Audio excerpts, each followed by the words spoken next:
I'm Haley Murr, and I'm the Director of Strategic Partnerships and Development here at Murr Ranch Group. And on this Land Bulletin series, for those of you who are just joining, every other week we discuss the ranch and sporting property market, buying and selling advice, and the latest best stewardship practices, as well as topics currently impacting landowners. Murr Ranch Group is a full-service ranch real estate brokerage and consulting company focusing on legacy ranches and sporting and conservation properties around the West. Thank you to everyone who has submitted a question. We'll try to get them on this broadcast. Please feel free to ask your questions while we're doing this. If we don't get to them during this conversation, we will answer you directly afterward. Helping me out today is founder of Murr Ranch Group, Ken Murr. Ken. Howdy. Lovely to have you again. And I know I'm you excited. were. I know this one. And I know you've been excited to kind of dive in more to this specific topic. So just for those of you who are tuning in, today we will be focusing on the evolution of the Westerner and what draws people to the ethos of the West. While we have focused a lot on the investment side of ranching, Ken, with some of our other guests, we wanted to focus more on the cultural relevance and mystique of the West and its impact on land ownership and stewardship. So I know you're very excited about this. And especially because it's Ed. I know. And, you know, we love the Mountain and Prairie Podcast. That's kind of why one of the reasons we started this, because it's something you can absorb and it's kind of this cultural thing. And Ed has been a good friend to us over the past couple of years. He was an MRG broker, former MRG broker, but most importantly, an ultra marathoner, dad extraordinaire, and better known as the host of the Mountain and Prairie Podcast. And since leaving us, Ed started Mountain Prairie Podcast, which has become very popular. A lot of my friends who are joining today joined because Ed is the guest. And now he's actually the director of community building and partnerships with ranch lands. So without further ado, here's Ed Roberson. I hope your friends aren't let down by this. Yeah. I know you're like a rock star in the podcast world. Without the musical ability. Here. Thanks for having me. Great to see you all. This is awesome. I'm so glad, as you were saying before we started recording, you're in the perfect business to do a podcast because you're doing interesting work and important work, and you're involved with a lot of interesting characters, and you got a lot of funny stories. So maybe at some point y'all can have like a PG-13 version of this podcast. They are kind of funny. I agree. But what's really cool is, and the reason kind of we're doing this, right, is both you and I weren't from the West. And so I thought it'd be pretty interesting to kind of talk about our evolution, right? So, you know, and how this all kind of dawned on us when we're like, this is a really great place to live. And on top of it, work and do the things we do. Yeah, definitely. And I don't know if you remember, but the way you and I initially met, I think it must have been 2006, but I was working for a different group out of Jackson Hole, and you had a ranch in eastern Wyoming, and I had a client, and I showed up with the client, and we had not met, and you showed us around. It was just I was struck by your sense of humor, your expertise on ranches. But I was also struck, like, this guy isn't from here. He's kind of like me. And I'd separated my shoulder. I was wearing a sling, and you gave me a hard time about that. And I appreciated that. And so, I was instantly like, who is this guy? And now here we are, almost coming up on 20 years later. And so anyway, I'm pumped to be here. Thanks again for having me. Oh, thank you so much. And, you know, as Ken said, both of you are some of the biggest advocates of the West that I know, but you're not originally from here. But you guys aren't the only case with this. You know, I know you guys have had some influence from some people from history too that evolved into the West. So I know, Ken, you wanted to mention like Edward Abbey. I know, Ed, you have a connection with Teddy Roosevelt. So maybe talk a little bit about kind of those influences before we go into your backgrounds. Ken, you want to go first? You're the master. Talk about, I didn't know some of that stuff until I got here. I mean, it was like law school brought me to Colorado. And the reason I chose Colorado is my wife used to come out with her dad, and he climbed Long's Peak, and he used to take like Highway 6 from Chicago to get there back in the old days before there were interstates. And I remember she was actually out here in the mid 70s when they had that big flood at Big Thompson Canyon. Yeah. They were staying in Estes Park. So anyways, it created a big kind of impact on her. And that's really why I chose law school out here.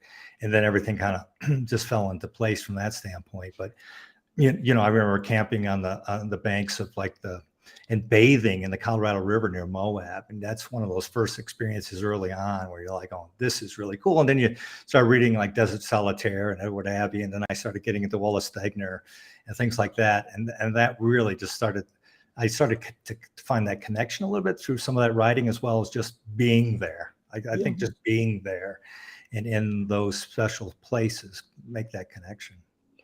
Yeah, similar for me. I mean, when I was in high school, my dad took me to the Grand Canyon for a rafting trip. And then like 2 years later, the high school I went to sent me out to the Upper Arkansas Valley right outside of Buena Vista for some kind of leadership retreat. And that was kind of my first taste. But when I got out of college, I was like, man, I got to be a grown up. I can't go be a ski bum like I should have done. And so I put on a suit and went to work at Merrill Lynch. But it was always this thing just buzzing in my head, like I want to go out west. I want to go out west. And I eventually got in the commercial real estate business. And that gave me a resume that I was able to convince some folks out of Jackson Hole to hire me to go into the ranch brokerage business. At the time, I didn't even know what that meant. I was like, what? Like there's a job selling ranches? But I was able to go out, and it was during the real estate boom.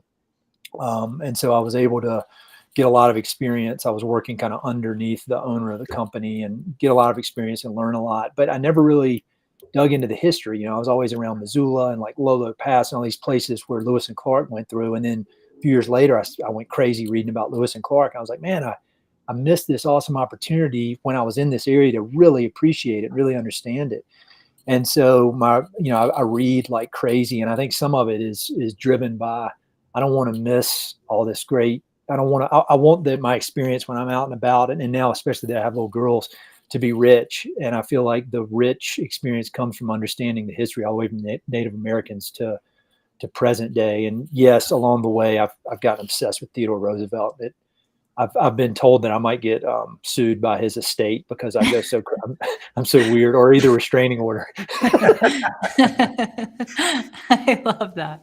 Yeah, you can kind of tell that you like literature and it impacts you by your background. Oh yeah, for people, we need to explain this. This is it's not like a Unabomber cabin. This is a shed in my backyard that we turned into I turned into an office during COVID, and now I just like I never leave, and so all my books and everything are out here. Well, famous writers. I watch these series about famous writers and things. They all have this little thing separate from their pet home where they can go and just retreat. They do. Kind of they do, and that's been a theme on my podcast. Yeah. David Gessner, example, who wrote All the Wild That Remains, which I know y'all like. He's got a little writing shack, and then Pete McBride, the photographer, he's got this cool shack right outside his place, and it is kind of a common theme, and so I love it out here. Yeah, it's your time. I need one. Yeah, I need one. Julie, if you're listening, you need a quincho, Dad. Thank you. A Chilean quincho. Well, okay, so your background, you both kind of were drawn to this ethos and this mystique of the West, and then once you moved out here, I know you were just talking about Ed joining like this real estate firm. Beyond that, how did you kind of enter your discovery phase as a Westerner? How did you immerse yourself beyond just the professional kind of component? What were some of the kind of cultural things that fell into both of your laps? And I'll start with you, Ed. Yeah, I would say the thing that's driven me to move out here and still drives me every day, even as a dad, and with all these different responsibilities I didn't have when I moved out, is the outdoor recreation. It's I love pushing myself hard in the mountains, and it's just gotten more and more extreme, really. Like it used to be like going a little hike, and then I don't know if something's wrong with my brain or what, but now it's gotten more and more out of control and more intense and requires more commitment. But I just, my passion for it has never waned. If anything, it's just gotten more and more powerful.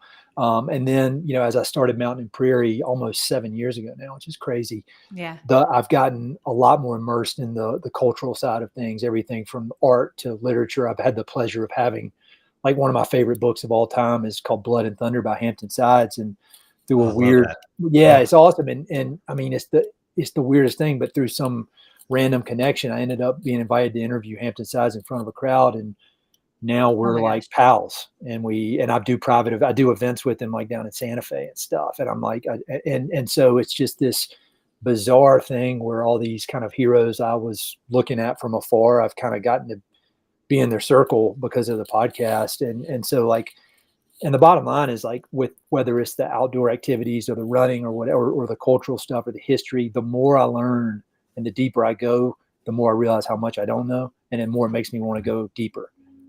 Which is a cool feeling. I think that if I'm willing to put in that kind of work for this discovery on all, it means that I really love it, because sometimes I worry I'm kind of a lazy person, but when I find something that I'm obsessed with, I go all in. And luckily I've been able to figure out a way to kind of make that my job now. So it's good.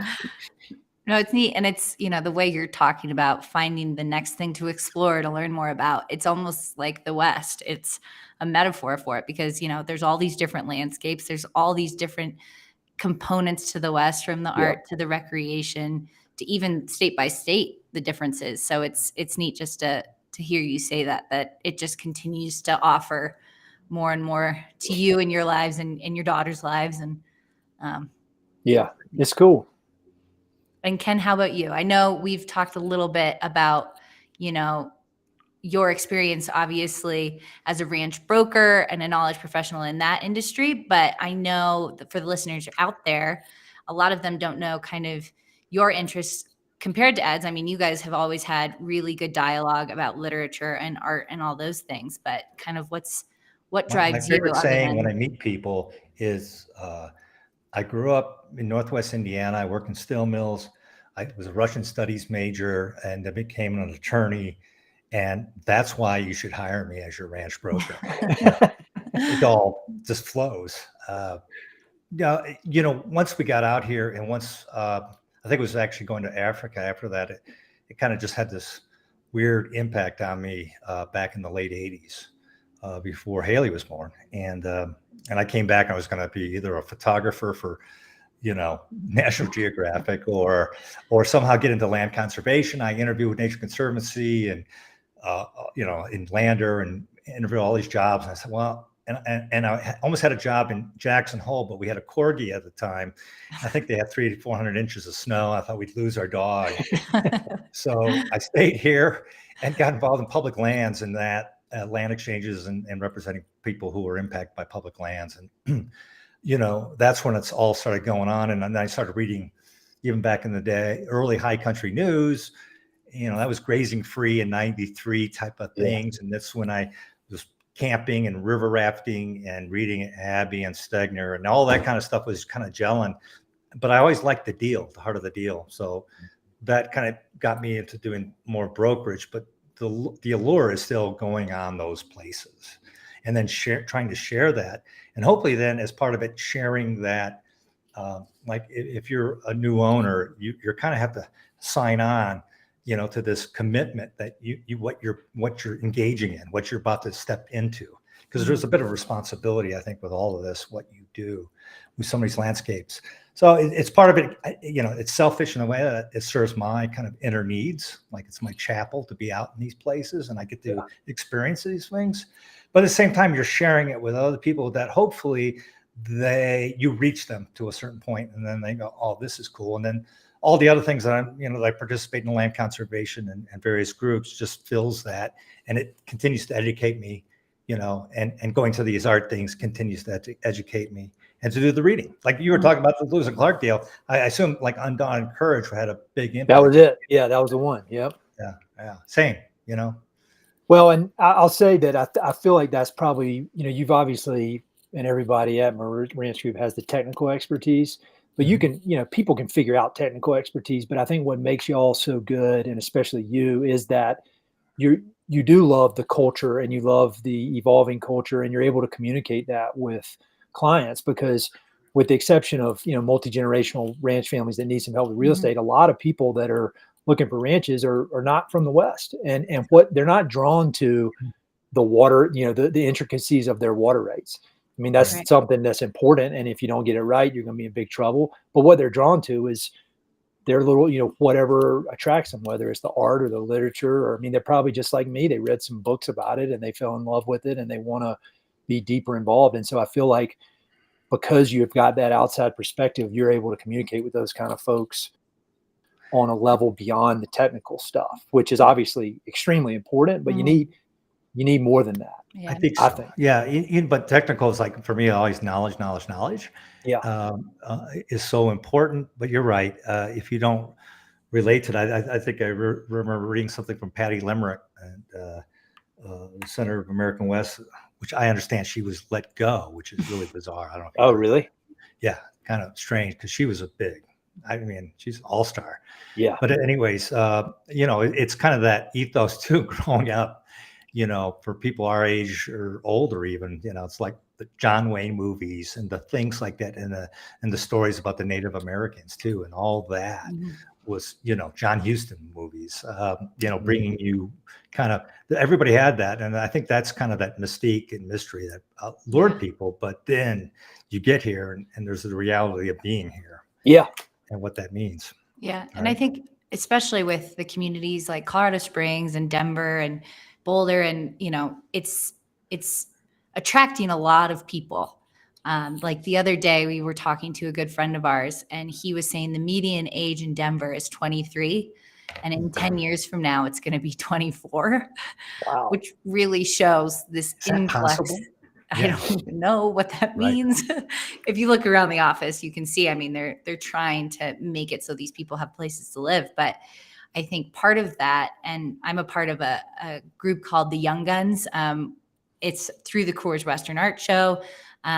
We're trying to educate this kind of new wave of people coming in on the importance of the West and the history through absorbable material like art, like Western art, and like your podcast, Mountain and Prairie. It's a way to create land stewards. It's a way to create conservationists. It's a way to create the next landowners, give them the tools. Because I think, to your point, culture and knowing why we're protecting these places and owning these places is huge. But I thought that was a interesting stat that we need to just continue to teach these people about the West so we don't lose it. Right. Yeah. There's somebody said, I can't remember who said it, but it's, a pretty common idea, but if you don't love something, you're not going to protect it. And so I think about when when I got sent out to that leadership thing in the upper Arkansas Valley, like that planted this seed in my head that I love it out here. And now everything I do when I'm not either working or family is outdoors in open space.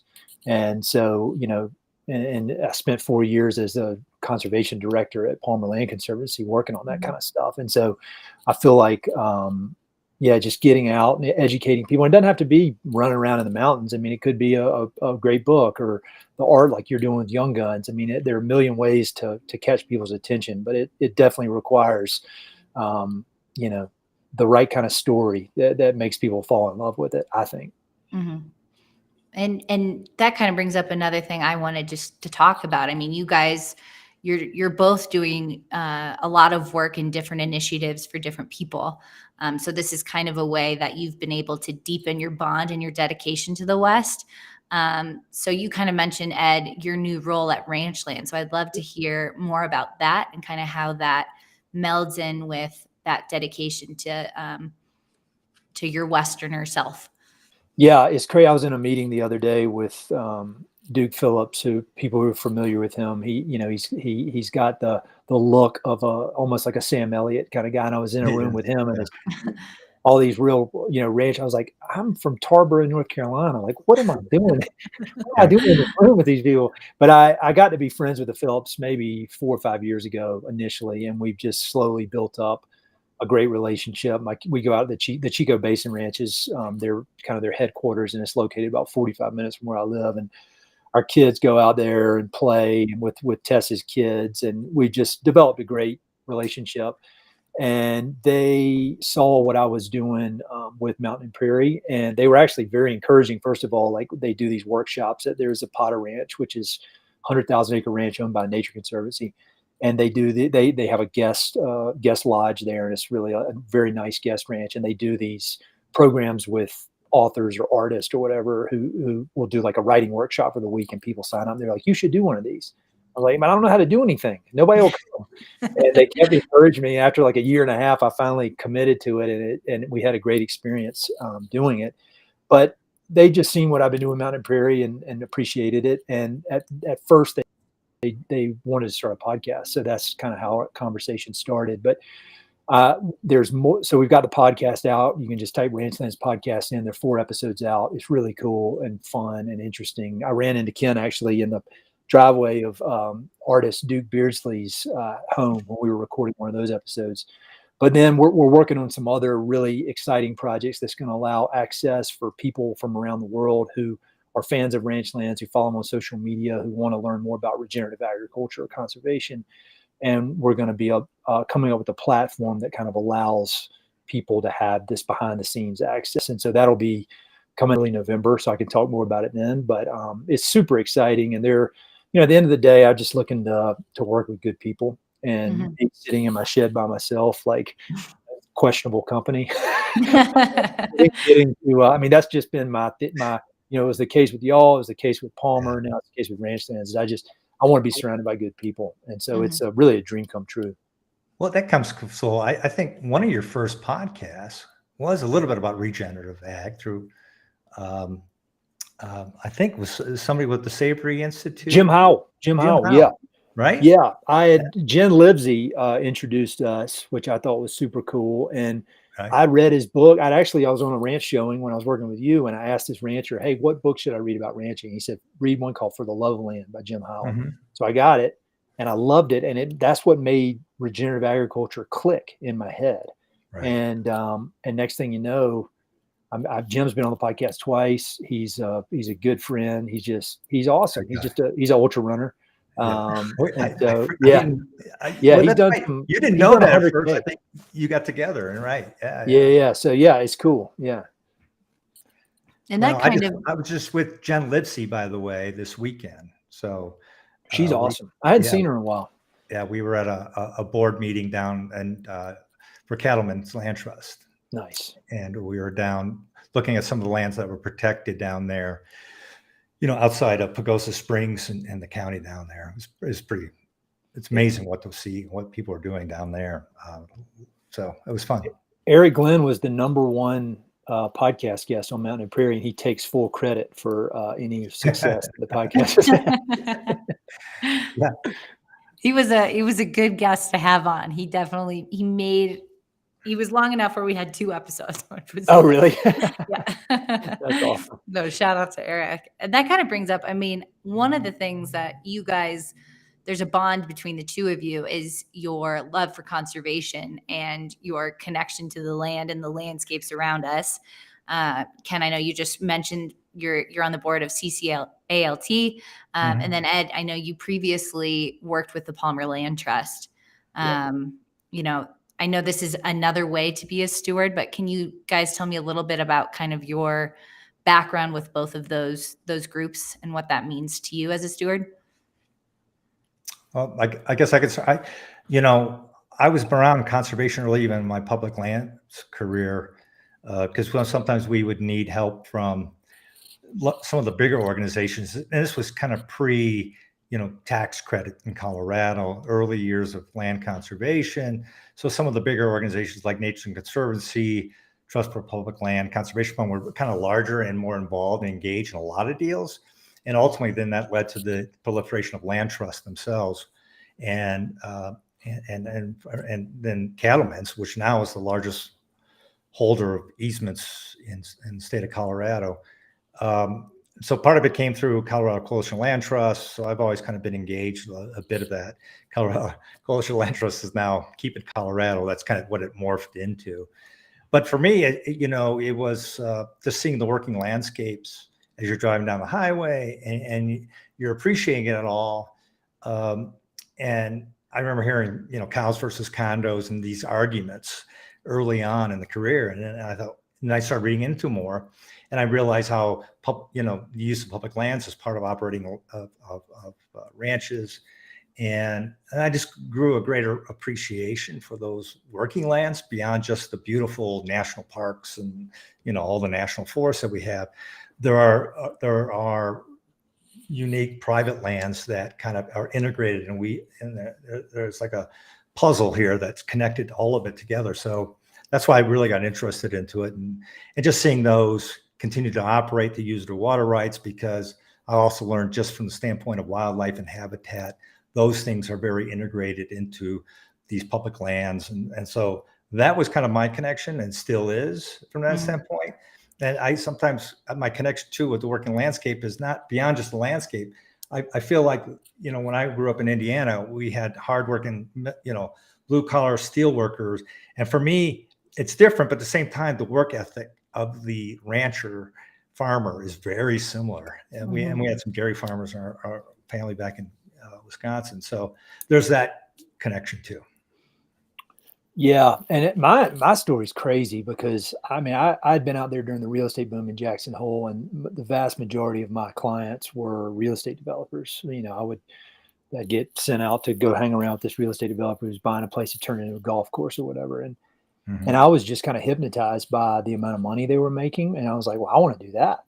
I'm going to go to business. How do you do that? How do I learn how to do that? I'll go to business school. And so I ended up going to business school to get my MBA. And then during the course of those 2 years, the entire economy collapsed, and these so-called developers that I'd been, kind of enamored with, I realized that they were kind of, the emperor has no clothes, and they just kind of disappeared. And they were, at that point, anybody could be a developer, and they left these kind of half-cooked projects in the West. And then I was actually working in a real estate development company between my first 2 years, and I went to the doctor because I felt a lump where there wasn't supposed to be a lump, and they were like, "Yeah, you got a tumor in there, and we got to cut that out, and then we'll get you an oncologist in a week." And I was like, "What?" And so I got the surgery, laying around recovering, and then they called up and they're like, "You're lucky, it's not malignant, it's benign." And it was the kind of thing where there's a 99% chance it was going to be malignant. And so the combo of the economy collapsing and then having this health scare that kind of gave me a midlife crisis at age 30, I just started reevaluating kind of what my priorities were. And I knew that I knew how to do real estate, but, wanted to do more. And that's what eventually led me to join up with y'all. I would go to I'd move back to Colorado, and literally I tell people all the time, I knew one person in Colorado, and Ken, that was you. Yeah. And you went out to get lunch with me. I didn't know anybody, like, professionally.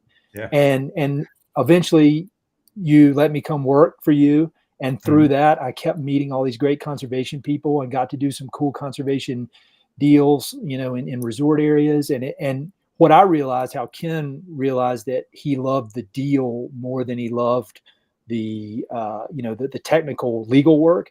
I love the conservation more than I love the deal.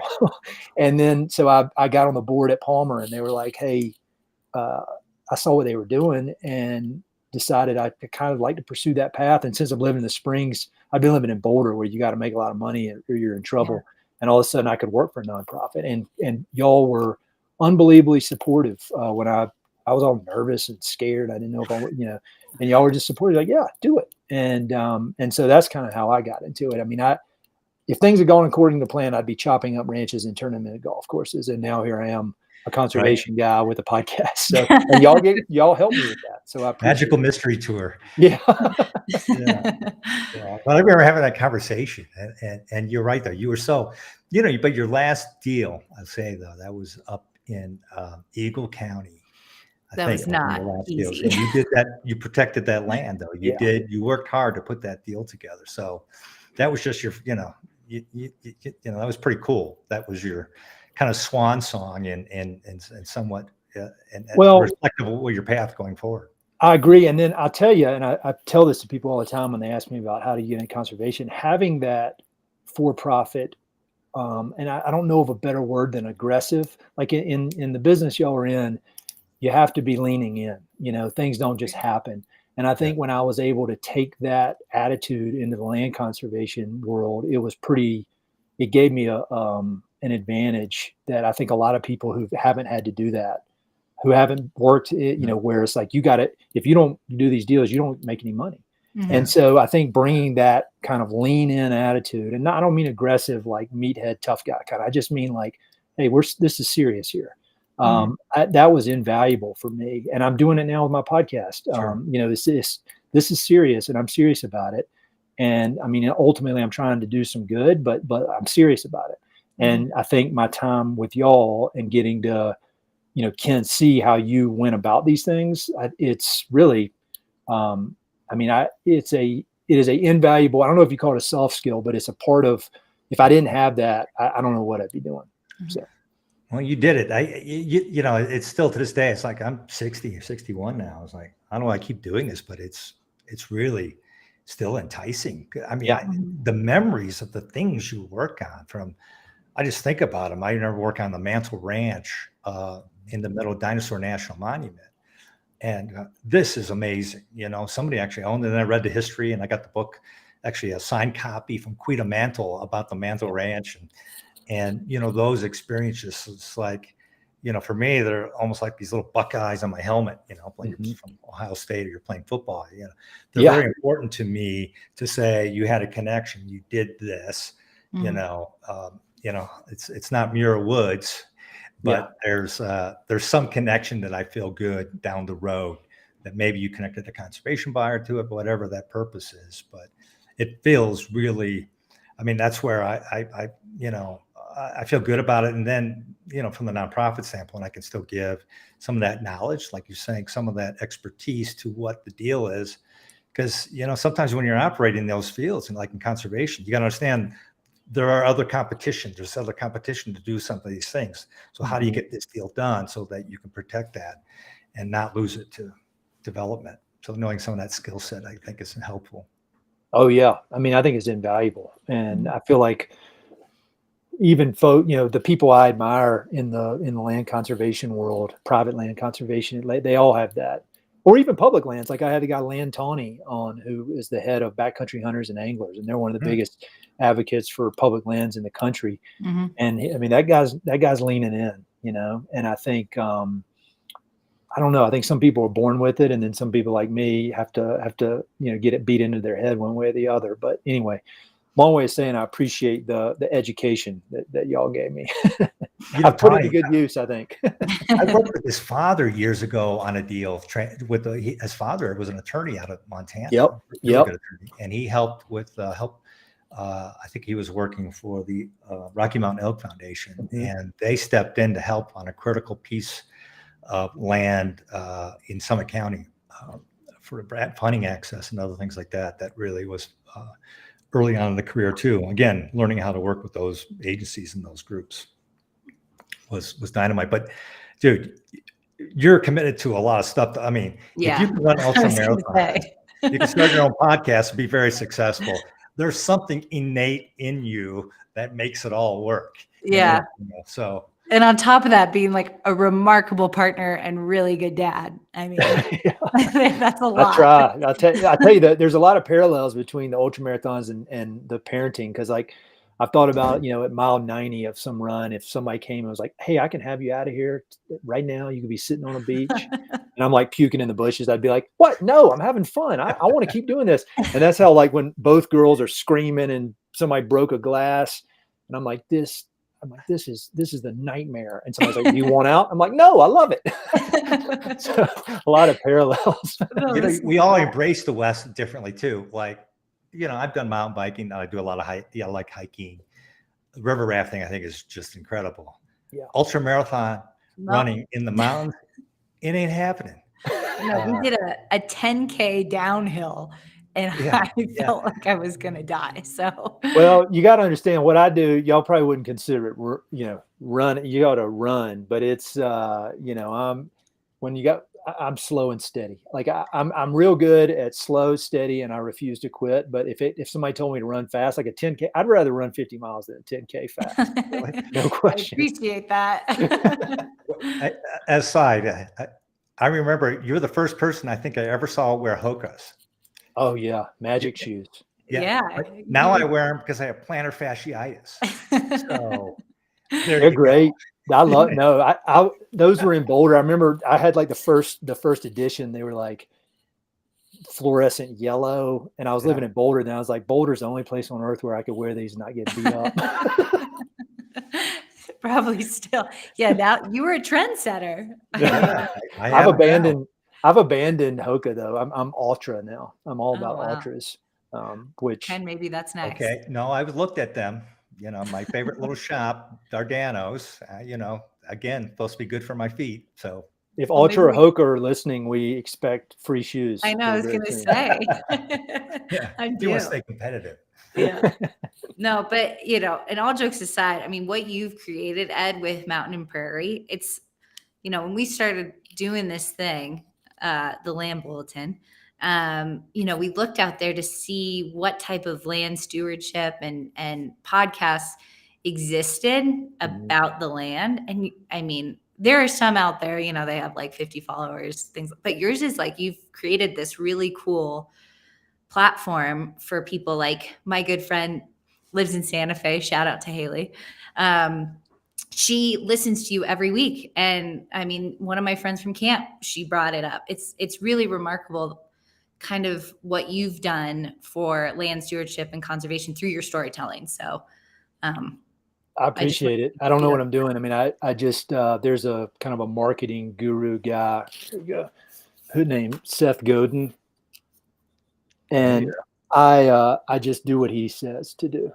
And so, you know, his whole thing is about, you know, you find your little niche because of your minimum viable audience and people that'll buy in. And I don't know. I mean, you know, everything I'm doing with Mountain and Prairie, whether it's the book recommendations, the podcast, I've got it aimed at the 23-year-old version of myself that was sitting there in Merrill Lynch trying to be a responsible grown-up, but very frustrated. And I'm like, man, if that guy could have listened to these cool conversations with authors, artists, blah, blah, blah, you know, whoever, maybe I wouldn't change anything for myself because, you know, everything is great. And I've got my kids and all that, but like, and I sat down next to my wife in the Dallas airport. That's how we met, just randomly. And so if anything was different up to that point, that wouldn't happen.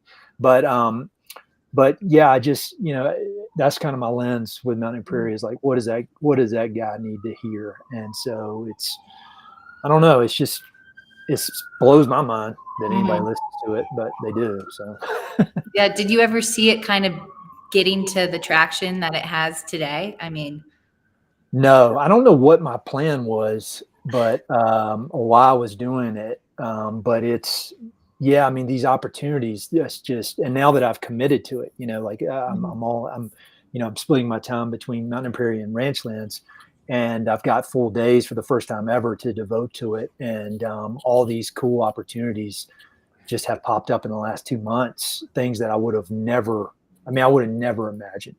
You were in New York. Weren't you? Patagonia. Patagonia flew me to New York. I was doing an interview with one of their authors. They have a publishing arm, and then I got some live events, both art related, which I think y'all would appreciate. This fall, one in LA with a gallery called Maxwell Alexander Gallery, which is really, they're just great guys that run it. Two brothers, or one brother runs it. The other is their main artist, a guy named Logan Ajej, who's cool and funny. And then I've got another one in November with the Cowboy Artists of America, which is very traditional Western cowboy art. And Teal Blake is the main artist who's in charge of that now, and he's become a good friend. And I mean, I got invited to go to the Aspen Institute to interview Hampton Sides. And I remember when that happened, I was like, shouldn't there be a step like the local Barnes and Noble with some like old lady that self-published a book versus like 500 people with the New York Times best-selling, like the best narrative historian there is? I was like, I about threw up. I was so nervous. that hit me when you did that too. I remember I talked to you after. You said you were nervous as hell, but that's when I said, "Oh shit, you made it! You got it! Yeah. This is really cool." And because that book, he was an Outside magazine writer too, wasn't he? He was. I remember you and I talking about that because I think you actually introduced me to Scott Campbell, who was used to be the head of Palmer Land Trust back then. Yeah. And I went down and had lunch with him, and he was like, "You should read Blood and Thunder." And then I read it. And so and then I had it on my website at the exact same time when the guy from the Aspen Institute looked, and all these crazy things. But next thing you know, then I ended up in a helicopter with Hampton Sides flying around like what is happening? Like, did you go out and visit Bent Fort and stuff like that? I mean, I have not, I've never been to Bent Fort, and my wife's family is down in New Mexico. And so we've cruised down that stretch, and I've yet to make it out there, which is unacceptable. So I got to do that. When you read the history of that, because I related to Kit Carson a little bit, some of the stories at least, and getting out to Canyon du Che and some of those areas that are just incredible. Again, well, and I think Hampton Sides, like, I think the way he writes, it fits into a lot of what we're saying, is that, like, what he does is he focuses on people. And if you read his books, it's kind of one mini biography after another for 500 pages. And then it's just very engaging. And then when you get done, you're like, whoa, now I happen to know the whole history of the American Southwest, but I was just reading this interesting book. And I think, like, that's what y'all doing with this podcast. You're talking to interesting people about these subjects, but because you're talking to cool people, it pulls people in. And then when they finish, they're like, oh, wow, I know all this stuff about water rights I didn't know. And I think I've used Hampton as a model for the way I kind of do things, like focus on the people, and then the other issues kind of come with that. At least that's been my experience. Yeah, to focus on the people and their stories and their experiences. Like, we had Jared on the other day to talk about wildfires. Oh yeah, and like, just to hear, I mean, Jared in general is just one of my favorite people on this planet, but just to hear his, experiences and examples. I mean, you're right. The storytelling, it just kind of comes naturally with those type of people, especially ranchers. And then if you're talking about controversial stuff, if you can learn, like, I've got a U.S. congressional candidate coming on Friday that I'm trying to get ready for, and up in Montana, the race up there. And, that's very contentious, very, it gets people real angry, but you got to be a special kind of angry. If you listen to somebody's life story, how they got where they're going, what drives them, and they're being authentic, they're not lying. Right. You got to be kind of hard to be like, well, maybe I can consider this person's ideas. I don't agree with it, but they seem like a good person. And so I think that's, I don't know. I just feel like we need more talking, We do. We need more storytelling. And I think, especially in kind of in Colorado, working with rural communities, being in Denver, which is a very, there's all these different types of people moving here, and being able to listen to one another and not staying in these little cataclysms of your own friend groups and these things. And, that kind of brings up another just kind of topic. I mean, you guys were there were those before you, the pioneers, the actual pioneers, Lewis and Clark, and those things. I'm not saying you guys are that. Not that old. But I mean, you guys kind of were that was kind of the first generation to start really moving west into Denver, into Colorado and Jackson. And I think a lot of things have changed. The climate has changed. The landscape has changed. I'd love to hear your thoughts on what your kind of wise words to those that are moving west, and the things that they should know about being advocates of the West. So go west, young man doesn't work anymore. No, a little bit. Yeah. I think it was late 90s. There was a book called The Atlas of the New West that I read. I don't know, Ed, do you remember being around? No, I never read that. Senator of the American West, and Patty Limerick was involved in that. And that talked about, what's happening in the West, because, the West was always this boom bust cycle. I mean, continue now, mining and ranching and real estate development. And where does that continue, or where does that go in the future? So just got to be aware of those things, I think, of knowing that. And then you look at these greater things about drought and that issue, and then just the great migration of just people being able to work anywhere, and how that impacts the settlement of the West. I think those are all kind of, really important, and just feeding the world continue to do how does the West relate in that? And so when I think about all those things, I think you and I both read the Cadillac Desert, about water, and how we were building these facilities to carry water or to generate power, good, bad, or indifferent. It happened, right? Yep. And so what's that story and what does that tell us for the future? And, I find it really interesting. I work on a few projects where they're actually upper lower basin states were putting money into a pool to help lease water. I call it leasing, temporary use. And so people would fallow fields in Colorado and allow the water to flow down, towards Lake Mead and Lake Powell. So there's unique things happening, right? To address these issues. And there's always the continual, I mentioned grazing free in 93, the idea that people didn't want grazing on public lands. And then you had the Sagebrush Rebellion. And so there's still this clash going on in the West between, some of the ranching community and some of the new environmentalists, and where's that going? But we're seeing a lot more collaboration in those areas. But I think you hearing some of the history and is important.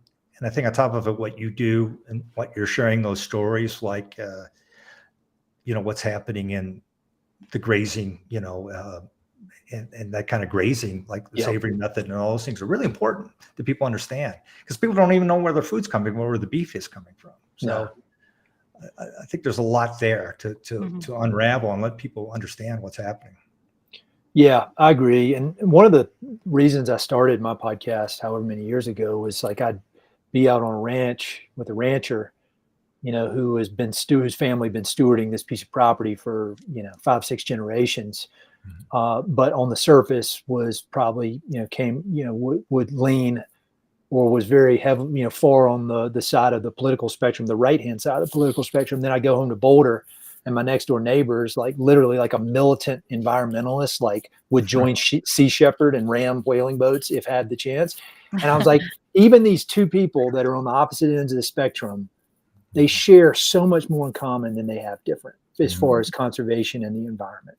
And it's just these nonsense words we use, or this junk that's being thrown into our heads through the media. And that was one of the reasons I wanted to start the podcast, is to highlight those shared values. And it crossed over into artists and to professional athletes and to authors. And so, like Venn diagram, there's this massive kind of overlap of all these cool people. And so, my first advice is get to know people, and understand all their perspectives, because I think we share a lot more in common than we do different. And then the other thing I think is mandatory is, reading history. You become very aware very quick that there's a nasty history out here, with Native Americans, with white people coming in but the thing is, like, that you don't have to write it all off because of that, or just like throw up your hands and be like, this sucks. Or it's, if anything, I think by really embracing all the nuance and all the bad and good stuff, it makes it a richer experience. Like, I'm obsessed with Theodore Roosevelt. And it used to be, I just like reading about the cartoon character Theodore Roosevelt, the manly man who overcame asthma and was a rancher and blah. But then the more I read them, like he almost went bankrupt. He like ruined himself financially as when he was a cowboy.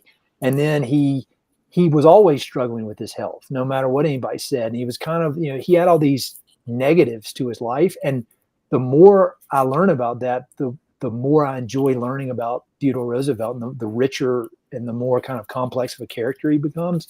And I feel like that's how it is out here with the history. Is like, yeah, there's bad stuff. And there's also really good stuff, and you don't have to choose a side. Like, you can mix it all up in your head. And so I don't know. There's just a lot more good stuff going on here than people would have you, than the extremes would have you believe. Yeah, especially lately, the extremes are a little interesting. You came out with that, idea right when everything was like going, okay, it's getting more extreme. The sides are separating. So. Yeah, that's the thing. I think I started mine in 2016, and that was, some would, as you look back, that was in a way a turning point with the polarization. And but I think that kind of people, sometimes I worry about if somebody says something political in my podcast. I'm like, oh man, is people gonna get mad? But a lot of times it's hard to get mad if you've listened to the full conversation, and it's not a 2-sentence tweet or whatever. I had to quit Twitter. I don't know anything about Twitter anymore, but conversation is key. And that's what I tell my friends who are moving out here. And is just to really get to know the West through the stories and the history and through your neighbors. So I love that kind of messaging and kind of what Mountain Prairie exists for. So that's very cool. And, I think you're both girl dads. Yes. Plus Robert. Yeah, plus Robert. Plus Robert. And I think it's just I think I'm positive about the outlook of the West and the collaboration efforts and everything. I know we've had a couple podcasts about water and drought and all these things, but I think to your point, there has been a lot of effort and collaboration out there, and my outlook is good. So, well, that's another thing I started. I started a weekly email called Good News from the American West because I get so tired of hearing all this, inflammatory bad news. I'm like, I know a lot of people that are doing a lot of really cool stuff, and it makes me happy. So I'm going to send out an email every week, and I got more stuff than I can fit in the email every single week, and people send me all this stuff, and now that I'm looking for the positive, I'm seeing a lot more positive. Yeah. And so it's been selfishly a very good exercise for myself just to be constantly on the lookout for positive stuff, because there's more. And that's the thing. I mean, y'all know from the conservation community and just the general circles that y'all hang out with, all these people that are doing this work, as far as brain power, they could be doing anything they wanted. They could be, operating on people. They could be at Goldman Sachs, but they've chosen to apply this brain power and effort in their career to things that are important to them. Mm-hmm. And that could, even talking about artists, Duke Beardsley was lined up to go to med school, and he was like, "No, that's not my passion." And so, I don't know. I think if you're willing to look for it and listen to podcasts like y'all's and just all the good stuff out there, there's a lot of really good stuff going on despite the noise. And we'll share some of that. And one of the things I do want to share with everyone listening and to our newsletter is your book club. I think that's amazing. Ken was saying, even you noticed a lot of those. You recognized. Well, I was going through. I can't read nearly as much as you. I need the Evelyn Wood, speed reading course. Yeah. When I was going through all the stuff, ranching west of the 100th Meridian, because anything Stegner, I just eat it because I just love it. Blood and Thunder, some of the savory stuff, Cadillac Desert, Undaunted Courage, Lonesome Dove. So I remember reading that. I was never a big Westerner, kind of reading Westerns. And that's a big book. It's thick. and I just blew through that. Yep. And it really was. It was like one of those, because you said I'm not a huge fiction guy necessarily, nor am I. I read probably more nonfiction than anything. Yeah. Sure. Mm-hmm. So that was good. And I remember there was even the woman who floated down the green. Yeah, Heather Hansman. Downriver, right? Yep. I just talked to her on Friday. Yeah. She's awesome. She's awesome. And that was really cool because I worked on deals that were, up on the headwaters of the Green. Mm-hmm. And then you study that, area, I don't know, and then all of a sudden you learn about the migration corridors. And then your mind goes all these other avenues. So that writing encourages me and pulls me in. Then I learn a little bit more and a little bit more. And you just gain so much. It just, the intrigue goes from one place to another. And it's constant. It's just, and that's what I find about it. And then, I think when I read, some Abbey and Desert Solitaire, I think for me, because a lot of times I'm out about by myself, and it is that solitary moments when I'm in the West and these special places that I really connect. I mean, that's when it's like, that's the aha, that's my yoga retreat time, so to speak, or my chapel, so to speak. No, I get it. And I really agree with what you said about my favorite kind of book is one that I put it down and I've got like 10 more books that I need to read, right. Because it opens up all these things that I didn't know anything about. And so, I'm with you on all of that. Yeah, you highlight the footnotes. Yeah. And then I do that. Right. Yeah, right. And we did have one question that came up from one of our loyal listeners in San Francisco. Big city. Yeah, big city. He was asking, and this kind of blends in with what you guys were talking about. Out of all these writers that we've discussed in this podcast today, Which one was the most influential to your lives and why? Just to close out. Ed, that's you. That's a big It doesn't have list. anything to do with the West, but I mean, I can list West books all day. I mean, I love Blood and Thunder. I think that's a mandatory read for a lot of reasons. But now I've gotten kind of biased with all my reading because I get to know all the authors. Yeah, you know the people. but Seth Godin. I mean, like the guy I mentioned, the marketing guy. I mean, I think no matter what you're trying to do, whether it's a creative endeavor or, straight up business endeavor, he just preaches this idea of playing the long game, finding your audience, what he calls permission marketing. You have find people that want to hear from you, and if you don't have anybody, figure out a way to make them want to hear from you. And don't, you're not going to win by jamming stuff down people's throats that they don't want. And just being authentic and knowing that thanks to, the internet comes with a lot of weird stuff. But one of the best things is that no matter how weird your niche interest is, there are thousands and thousands, if not, hundreds of thousands of people who share your weird niche interest. And I'm a testament to that all day. I mean, like if I told you, I'm going to start a podcast about ranching and ultra running and art and books, you would be like, what? But, just through straight up refusing to stop and being consistent, it's found an audience. And so I think anybody who's, thinking about creativity or marketing or any of that stuff, just read his blog. He's got a blog every day, Seth Godin. Every day he publishes a blog, and they're like 2 sentences or 2 paragraphs. And I met him in the airport. I saw him in the airport one time, and I went up, said, "Hey, girl," and he was very nice to me. And so I like him even more. I love that. And Ken, what about you? Well, I guess I'm thinking more of traditional writing, but Stegner has always had a huge allure to me because it was my entree. Like Annual Repose, all of a sudden I'm in Boise and I'm learning about it and I'm learning all this history, and it's again those type of things just had a kind of an impact on me from just a pure Western standpoint. And I remember there was a quote, I think it was from Undaunted Courage. I don't know which particular was Lewis and Clark, but they were saying, he's in his like early 30s, I think. And he's saying, I haven't done much in my life, or been successful. I'm like, dude, you're in this like major exploration. How can you not? But he didn't even understand that this has like a major impact on, the U.S. at the time. And so I kind of think about that, and it's like, wherever you're at, it's just kind of, there's always a chance that you're kind of understanding where you're at and what you're doing might have a bigger impact than you really know. So keep doing what you're doing. So love that. Well, I appreciate you guys taking the time. I know we've gone over a little than what we had said previously, but it was an honor to really have you on here, Ed. We've admired what you've done with Mountain and Prairie. We miss you around the office, even though it's been 7 years. So it's been a while. I'll come visit. Yeah, come up whenever you want. But it's really cool to see what you've done. And we only hope to create the stewardship and storytelling that you have through Mountain and Prairie. So thank you. I learned how to do all this stuff from y'all. I appreciate it, but no,